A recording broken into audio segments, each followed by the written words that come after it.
I was under the impression that he had the gun, and that's why I found probable cause.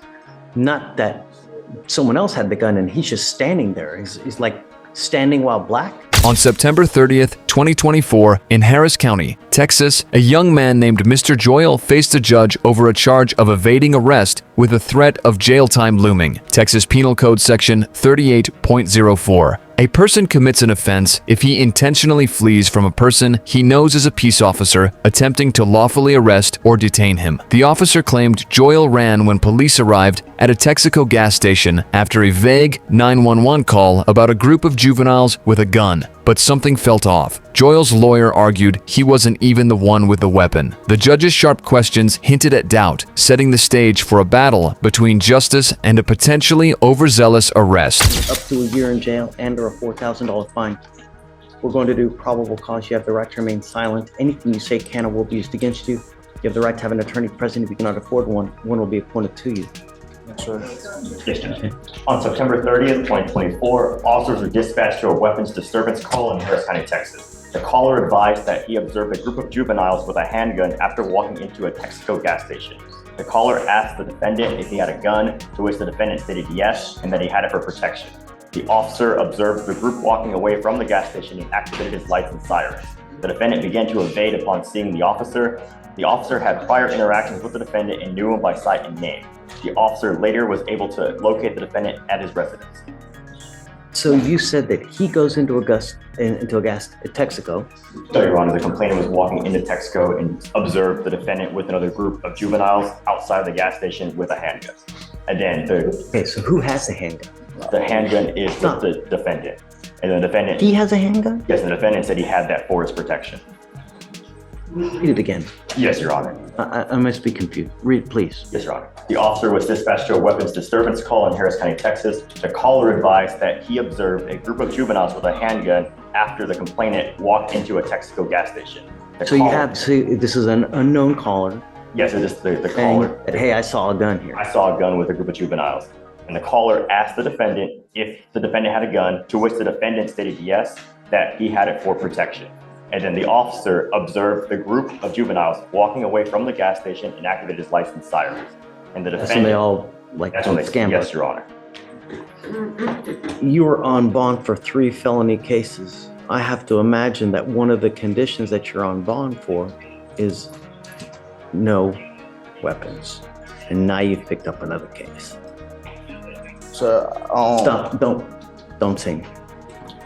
Mr. Joyle, I'm gonna find that there's probable cause to go forward with your case. What time of day or night was this?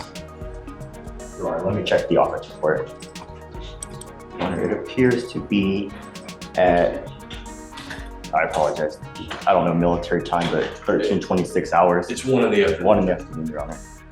So he's got the 3 felony cases upstairs. They're all no weapons as well. You need to understand that by picking up this case, it's very possible that they revoke your felony bonds and raise them. And if that happens, 3 felony warrants are going to issue for you. So you need to get with your lawyer extremely quick.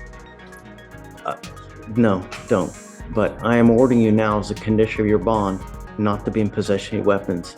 And I'm also ordering you not to use or consume any alcohol or dope. And I'm gonna drug test you today because I wanna know what, if anything, is in your system. You're to come right back and then we'll talk about your lawyer situation. Do you understand? yes, sir. Yes, Your Honor. I was appointed on this case today. Okay. Judge, I wanted to see if we could hear probable cause on this. I have an issue with him being arrested for this. I wanted to see if we could hear that. What's your problem? Judge, if I may, so this OR reads, a group of individuals have a gun. It's impossible. A group of individuals can't have a gun. Somebody, one person has a gun.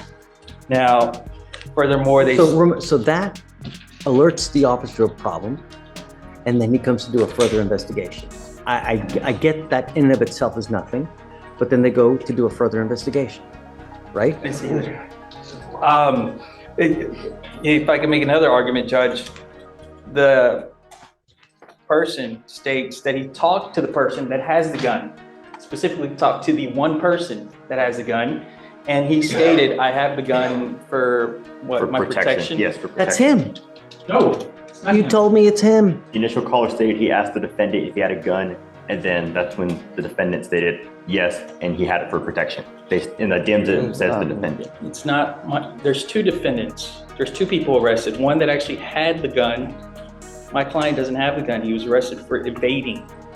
There's no gun on him. The other gentleman was arrested for possession, I believe. A Mr. Kenneth. If you look at the OR, it's in there. There's somebody else was arrested. He wasn't found with the gun. It's not my client. Well, it says that the defendant was identified by the caller from prior booking photographs. And the caller was the one who said that the defendant had the gun. Yes, Your Honor. It was the caller that identified the defendant and the one that spoke to the defendant who had the firearm. And they were shown booking photos, and they identified the defendant, Mr. Joyelle. Judge, I asked that they look at the OR and see who actually got arrested for possessing the gun.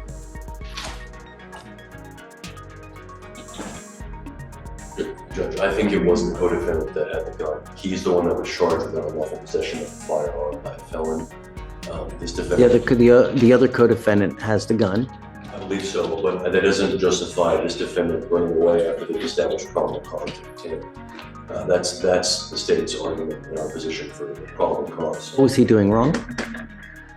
Somebody had a gun. That gives them. Get it? So that's why that person got arrested. But that didn't just happen in that order. It's not. They stopped. They detained people. I was under the impression that he had the gun, and that's why I found probable cause.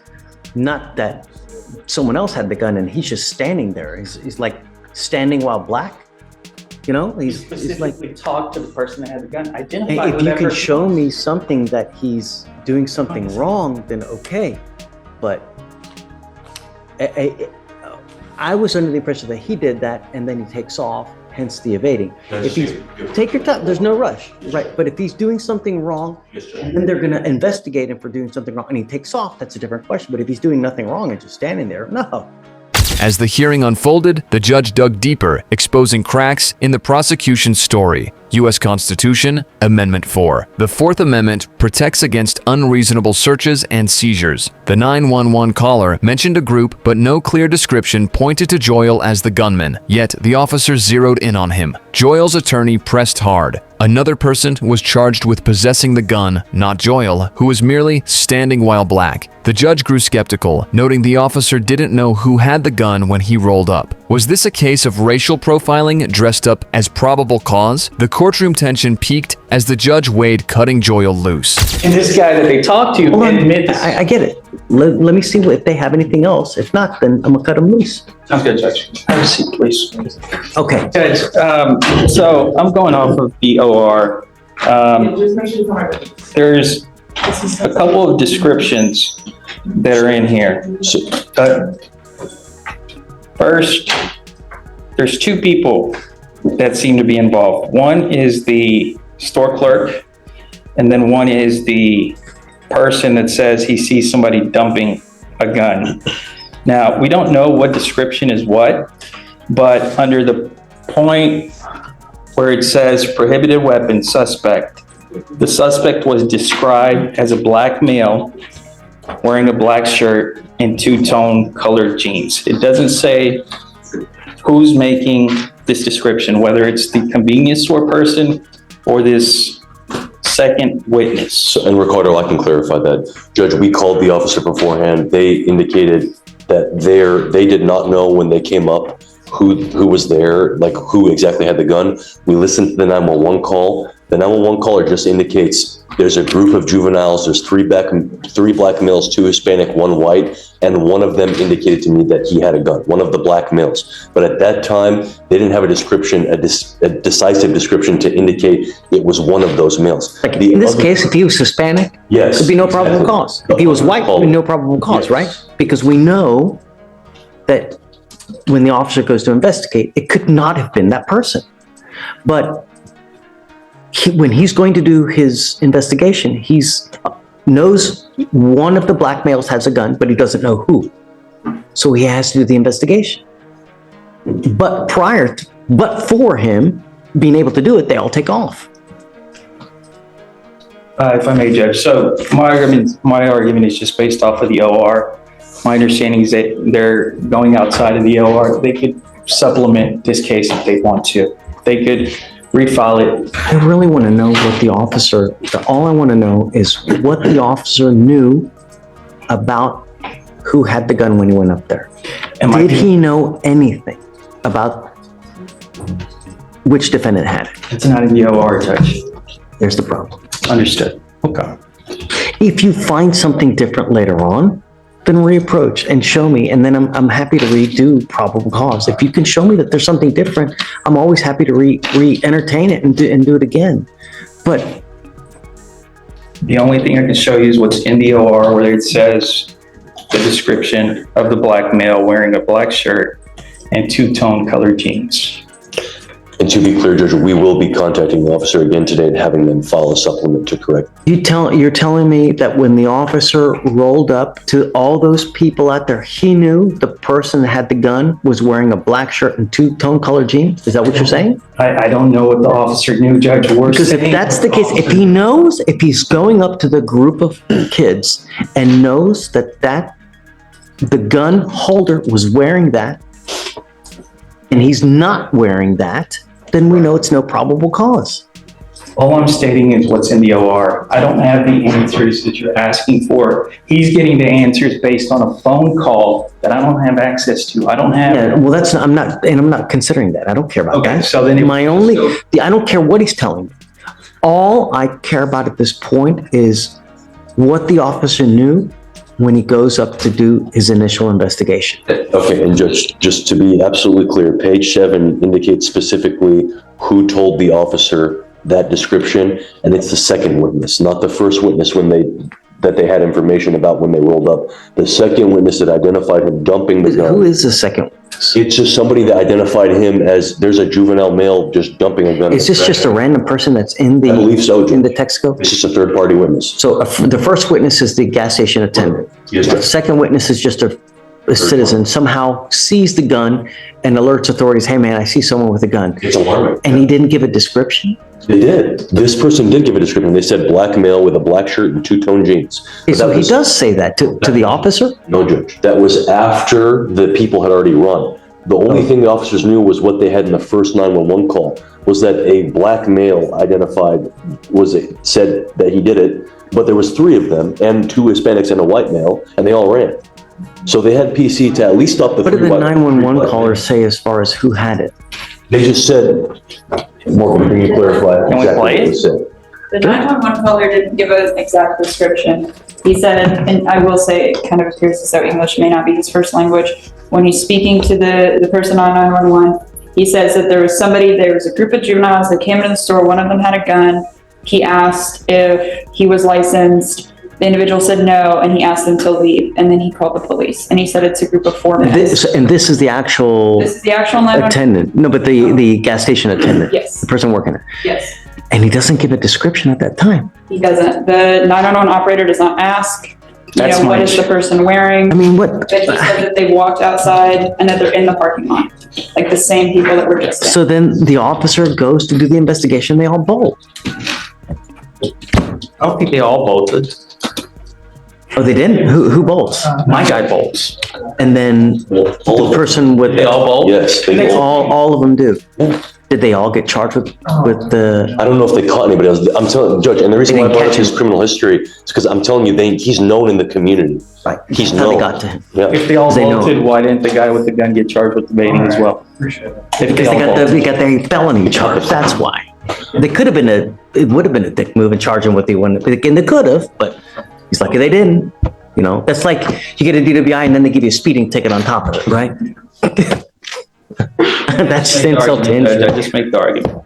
I'm sorry, but had it been different, I have no problems finding probable cause in cases, come up after about an hour of argument here. And maybe it goes a different way once we actually get the If you 911. find anything else, I'm happy always to revisit, but is it Royale? And it's like that. Yeah. Oh yeah. That's how you say in Spanish.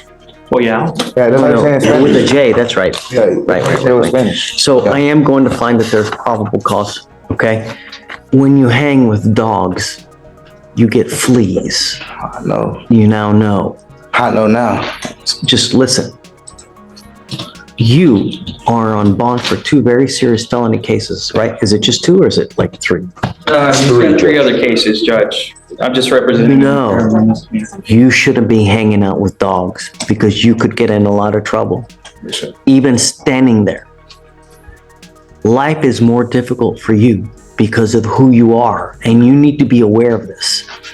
You already are behind the gun, and you're only making things worse. Yes, sir. As you now know, they might file felony charges against you, or, well, revoke the bond. So, Yes, sir. as it stands now, if you become a danger to my Houston, I'm going to put you in jail. Oh, You yes, need sir. to know that. No weapons. Do you understand? Promise you won't see me with no gun, sir. All right. Did you follow? I can follow that now, Judge. Please, just no weapons. Yes, sir. And then after that, we'll just reset it. Stay in touch with him. I've given you a lawyer. Thank If you, you sir. don't stay in touch with Ricardo and he tells me he can't get a hold of you, likewise.